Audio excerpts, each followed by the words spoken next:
it then on page 3.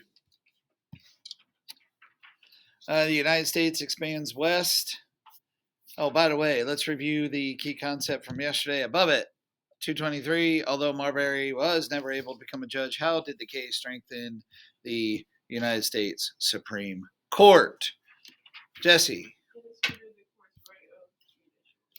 Okay, explain that. So, what does that mean? Why all of a sudden does the court have power? What does judicial review mean? Give us a little bit of a spiel. Jesse, can you do it? Judicial review is basically where the court determine whether a law is unconstitutional. Or constitutional, yes. Okay, add something to that. You're right. You're 100% right. What else did it do? What else did this case do? I'm thinking of. Go ahead. Yeah. It also gave them the power to determine if the other branches of government were doing anything. And what are those other branches, Aiden? Legislative, and executive. So now we have the judicial branch on an equal plane, and in some cases, maybe even more. If this was a debate class and I would throw out the issue of abortion and we would sit here and discuss it, I don't think there's any more controversial issue that there is. You have religious issues, medical issues, personal issues, political issues, all involved in that. Those 9 people have a lot of say on that issue. Okay? A lot of say. Roe versus Wade, also state courts, etc. And the Supreme Court watches all of that and hears cases on that issue every day. So the point I'm making here is whatever your views are, they are, but I want you to understand the Supreme Court has really the final say on that issue. So the Supreme Court has a lot of power. And that goes back to Marbury versus Madison. Okay, so let's take a look. What was Jefferson's strongest beliefs? Anybody give me an answer on that? Go ahead, Gracie. He believes the republic would survive if most people Had had land. on land. Does anybody remember the term for that? Starts with an A. Evelyn. Agrarianism, yes. So we're taking a look at the map there, and let's go to it. Hayden, read the questions, and we'll answer them together. Highlight British, yeah. Well, not that part. I mean, that's directions. Down below, sorry. From a previous chapter. France lost all of its Louisiana territory in 1763. Why did they lose it? Do you have an answer? Okay, and what war, just to be specific? French and Indian. Good. Which country gained the land that France lost? Who can answer that? Good. The British, yes. And of course, sets us up for what war coming later on? Good. The Revolution. Good. Under Louisiana Purchase in red, why did possession of Louisiana transfer back to France?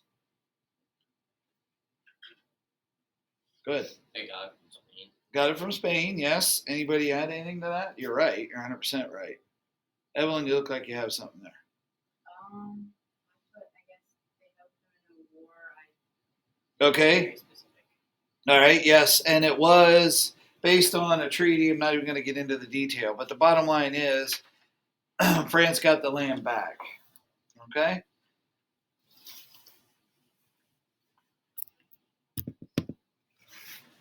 Just take a minute, look at the map. You can hit the lights there if you would, and you can see what's going on. So that's 1800.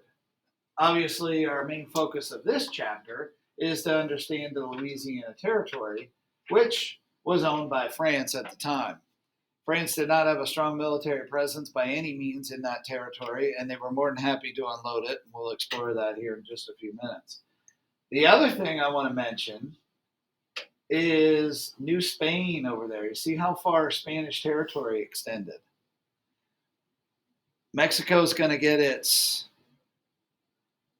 I think, July 4th. Can you fill in the blanks? Mexico's going to get its what? Good. Independence from Spain. And that territory, a lot of it anyway, the United States is going to gain in a war coming later on in 1846. And that will be Anybody know where that was? Anybody want to take a shot at it? We haven't covered it yet, so if you don't know, it's okay. Just asking. Look at the countries involved. Want to try? Go ahead. I know it's between Mexico and the U.S. Good. And it's called the Mexican-American War.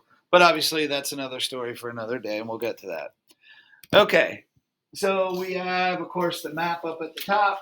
You're looking at about 3 cents an acre, and I don't think you had any trouble labeling those territories.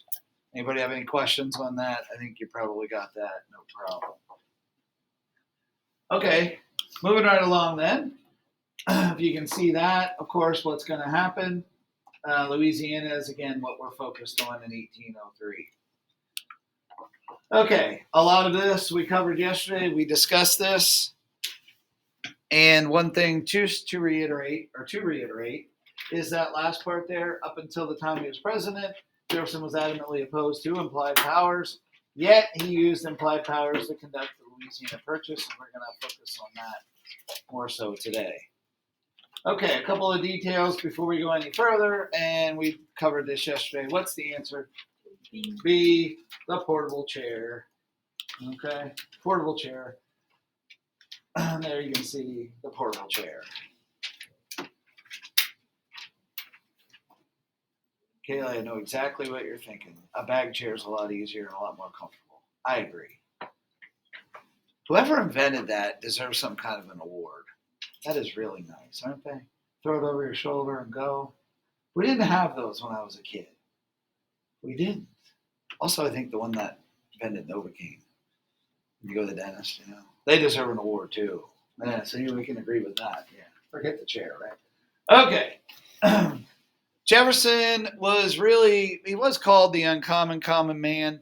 He was a plain, ordinary citizen, but obviously not many people get to be president, so we have to say uncommon.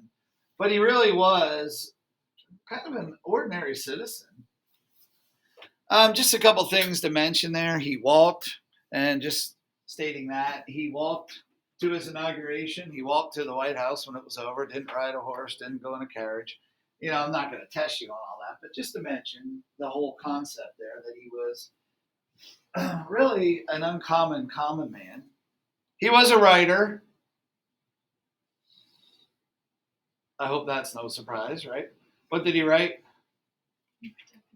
The Declaration of Independence, and another one. We had it last chapter. What state's he from? Virginia. Somebody's saying it. Okay, the Kentucky resolutions to get rid of the Alien and Sedition Acts, but there's something else he wrote. Very important, has to do with the religion. Virginia Statute for Religious Freedom, yes. Keep that in mind because that separates church and state, okay? Or leads to the separation of church and state. He was also the founder of the University of Virginia. And I do want you to know this. Something he believed in, higher education. And do know that the number of colleges and universities grew under his presidency. Some of that was coincidental. Some of that he played a key role in. What's the name of his home? Anybody know that? Down here?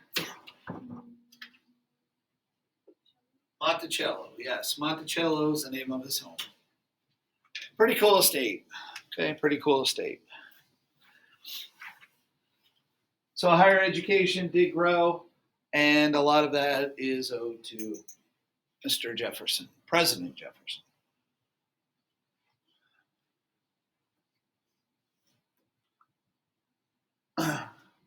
Okay, there you can see some more of his inventions. Let me talk about that Library of Congress there. His own personal library was very extensive. He had a lot of books. Anybody ever go to Mrs. Minnick's room?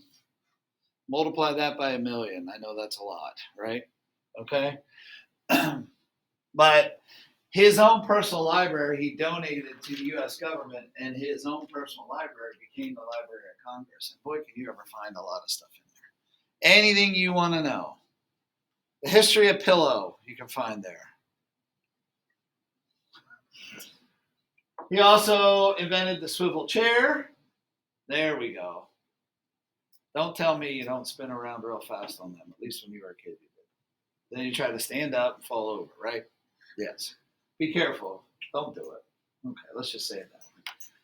He also established the U.S. Military Academy at West Point. I do want you to know that. And Monticello is the name of his home.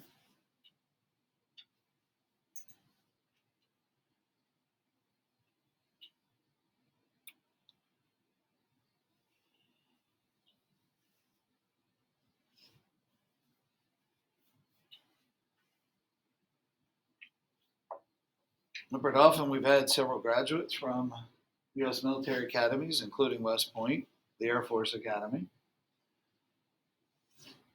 Anybody know where the Navy Academy is by any chance? It's not too far. You look like you know, Gracie. Washington, D.C. It's close. It's actually close, a little south of there. It's actually at Annapolis, Maryland. Okay, that's where the Navy Academy is. Coast Guard Academy is in Miami. Kind of makes sense, doesn't it? Go ahead. It's like in that town, not like a town, but it's like kind of not like a college town, but they have we always see all of the soldiers dressed in white or navy, like when you're in Annapolis, right? It's not, Yes. Yeah. Yep, absolutely. Cool.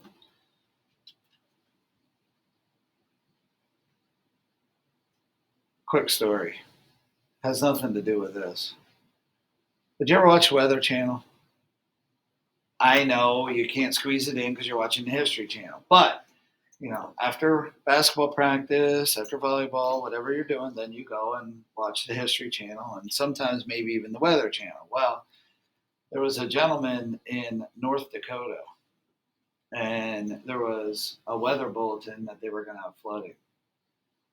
He didn't think much of it.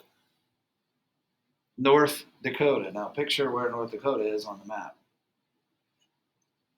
The next day, he looks out his window of his apartment. And he said, I knew I was in trouble being in North Dakota when I saw the Coast Guard going down the street in a boat. That's flooding. Yeah. Anyway, Jefferson's first term did establish the U.S. Military Academy at West Point. Okay. Something to mention, and that's up on the Hudson River in New York State. Beautiful place. Constitution Island. Awesome. Okay. There's some more details there, as you can see. Just something that you should be aware of. Okay. Our U.S. military academies. Now, notice one thing you might notice up there. You don't see the Marine Corps. Does anybody know why? Why don't you see the Marine Corps up there? Think of the word itself, Marine. Think of like a marine biologist. What do you think of? The ocean. The ocean, water, yes. The Marine Corps is actually created out of the Navy. Okay? That's actually part of the Navy. Believe it or not. Okay. All right, moving on then. Jefferson's theory of government. This I definitely want you to know. He believed that power comes from the people. Remember, life, liberty, property, life, liberty, pursuit of happiness. And we get into the contract. Power comes from the people. The government has a distinct responsibility to protect the rights of the people. The only reason the government has power is because of the people.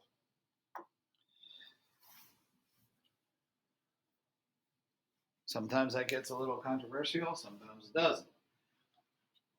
But his goal was, notice the way I said that, his goal was to reduce in expense, size, and power of the national government, but actually he expanded all those areas.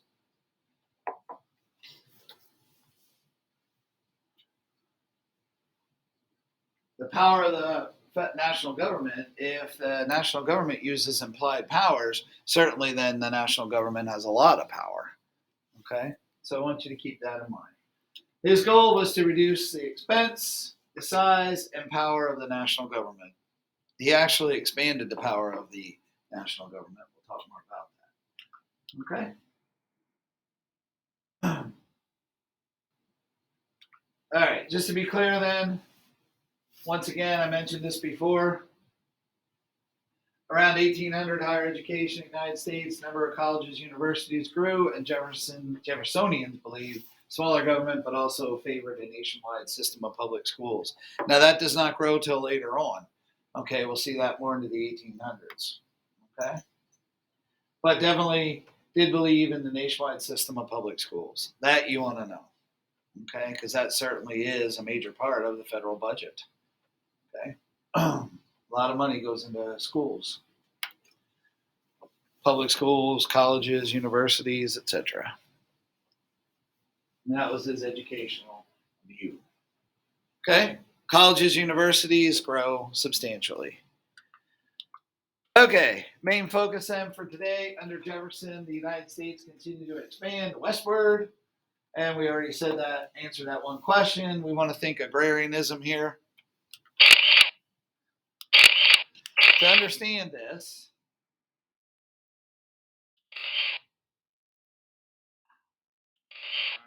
there you go. To understand this, we got to understand this guy, Napoleon. He's no stranger. We've heard of him before. He's, of course, the French emperor. And he actually, his goal was to build a French empire in America, actually attack the U.S. I guess he decided he had his hands full over with Britain, his biggest adversary, also Spain. So that was his goal. Now, he will abandon that dream of a French empire in America. Why? Why didn't he do it? Go ahead. Because he didn't want the U.S. and the British to have to make an alliance. Okay. That was definitely a concern of his. Yeah. Actually, I do have the answer to that question up there. France had gained a large amount of land from the Spanish in that treaty, but I won't test you on that.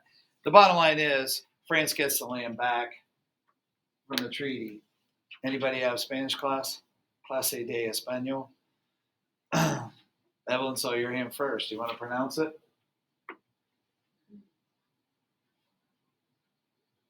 Is that 2 L's or an I? It's an I and an L. France gained a large amount of land from the Spanish in the Treaty of San Ildefonso. I think we'd all agree. Sounds good. Now, why? Here's the question. Why does he abandon his dream of a French empire in America? There's a little island down in the Caribbean. Everybody want to take a guess? I know what you're thinking. There's thousands of them. Yes, I know. Come on in. What's a little island in the Caribbean? There are a lot of them. After my own heart.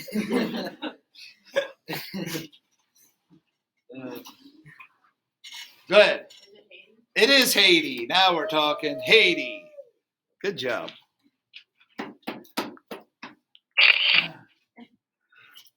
Okay. Anybody have French class? Nobody has French class. Anybody want to try that one? Sounds good to me. I was going to say Pierre Toussaint Louverture. Let's just say overture. Make it easier. Okay. Pierre Toussaint Louverture. Here's the deal. You got to know this. France has Haiti. Okay. If you go to Haiti today, the primary language is French. Here's what he does. He leads a slave revolt. Okay. He leads a slave uprising in the French colony of Haiti. Now, the French were able to put the revolt down. As you can see, the revolt does fail. But they fought very hard, very valiantly against the French forces. And as a result, Napoleon says, wow, if this island fights this well, imagine what the United States is going to do. So, Napoleon decides, maybe we better not try to conquer the United States. But I want you to know it's really a springboard off of that war in Haiti, and it was a war, not just a revolt. It's really an anti-slavery war. Okay, so France no longer desires to establish an empire in the United States, thanks to Haiti. Enter to our story a man named Charles Maurice de Talleyrand. He is the French foreign minister, which in the United States government, that would be like a Secretary of State. Okay, very similar.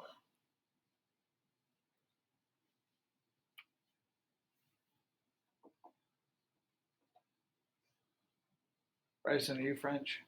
No. Be him anyway. Okay. I say if we aren't going to make an empire, let's just sell it. What do you think Napoleon says? So moved, right? We agree. So he offers to sell all Louisiana territory to the United States.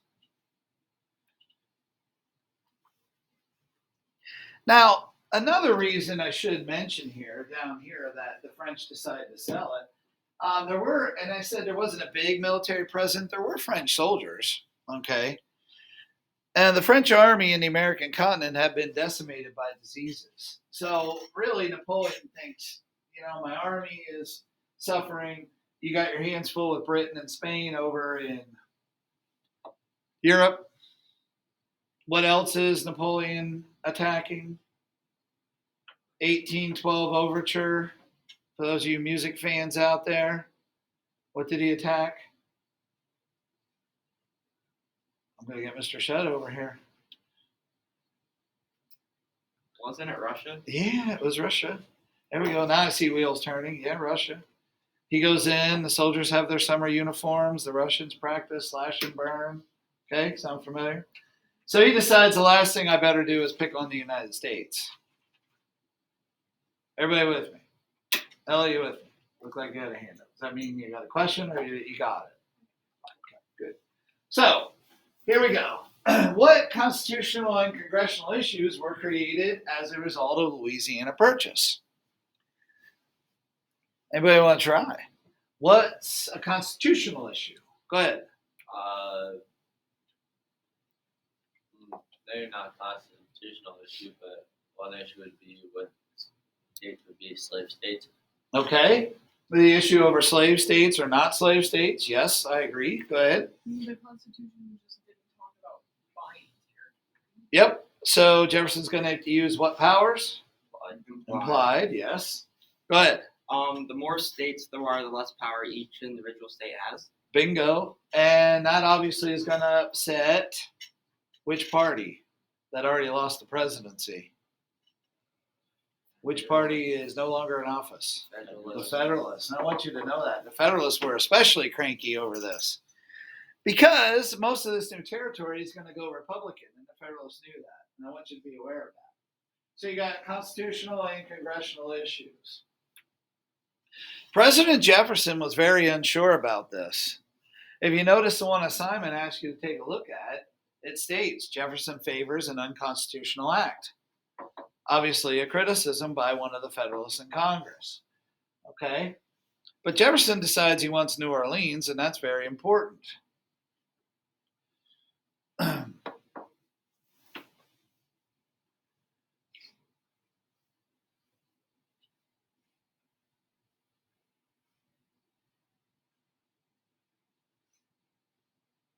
Okay, so let's read through the screen there.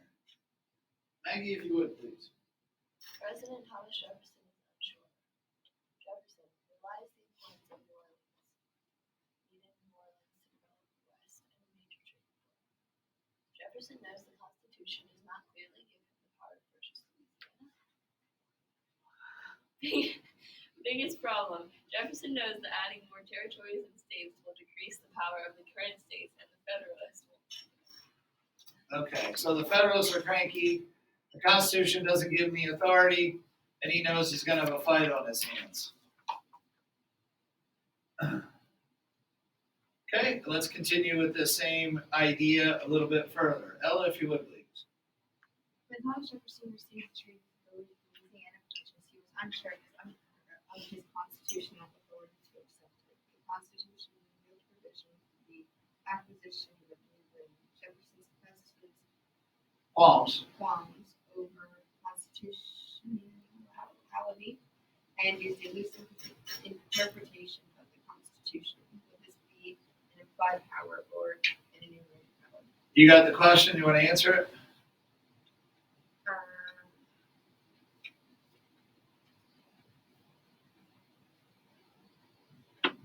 An enumerated?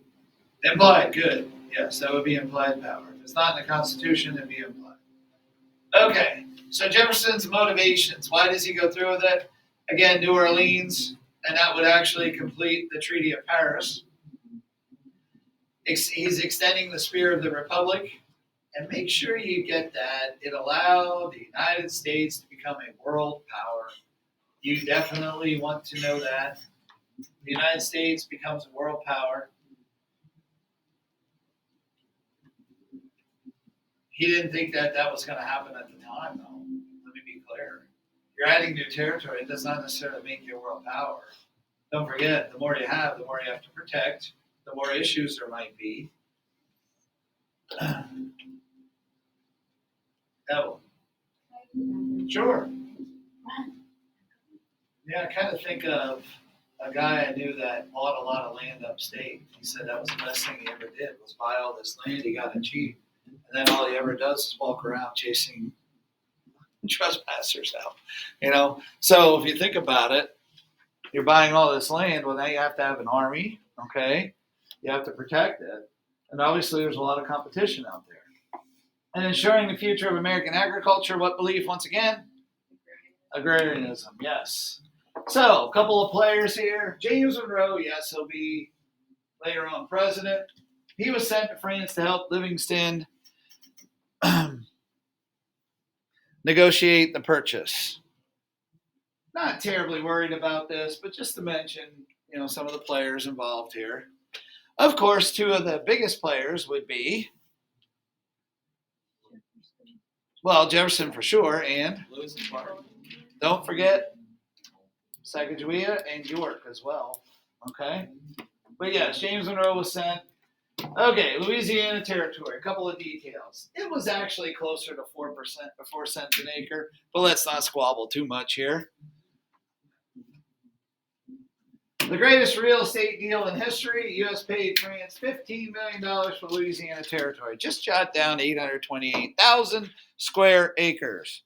No, not even square acres, square miles. You're talking getting to about 1 million square miles for $15 million.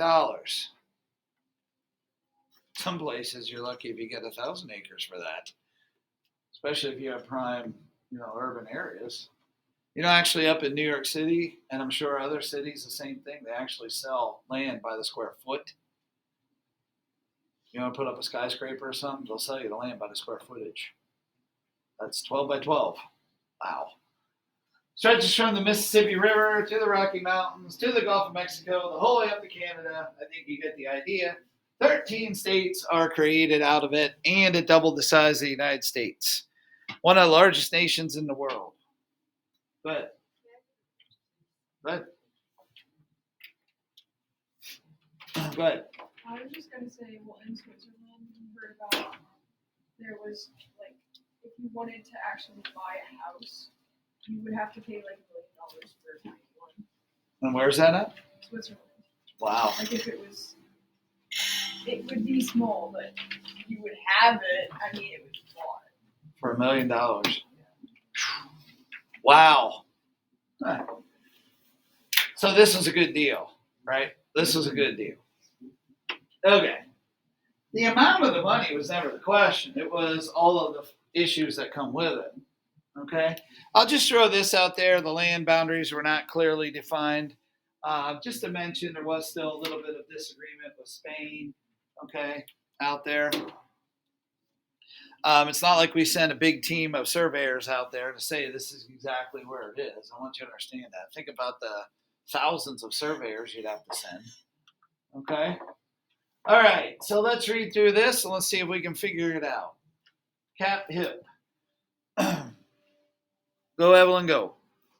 Immediately after the ratification of the present treaty by the President of the United States, the commissary of the French Republic shall remit all military posts of New Orleans and other parts of the ceded territory to the commissary or commissaries named by the President to take possession. The troops, whether of France or Spain, who may be there, shall cease to occupy any military post from the time taking